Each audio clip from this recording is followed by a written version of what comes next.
trabahong madali. Wala kang karapatang maliitin yung trabaho ng iba. Yung iba sasabihin, gwardiya lang naman yan, rider lang naman yan, construction worker lang naman yan, gasoline boy lang naman yan, fast food crew worker lang naman yan.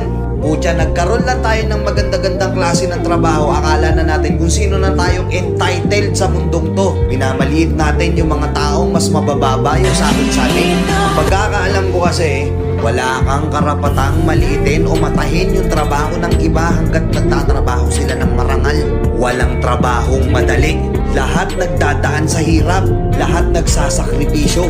Kaya kung iniisip mong porket maganda-ganda yung trabaho mo, malaki-laki yung sinasahod mo, eh mamaliitin mo na yung mga trabaho ng mga taong nagtatrabaho na mas maliit yung sahod sa'yo.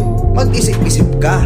Baka bawiin sa'yo yan. Baka biglang bumaliktad yung mundo at sila naman yung kabangat. Kahit anong trabaho mo, magpakumbaba ka pa rin. Bilog ang mundo, hindi palagi nasa taas ka. Kaya hanggat maaari sa lahat ng oras, magpakumbaba ka. Diba?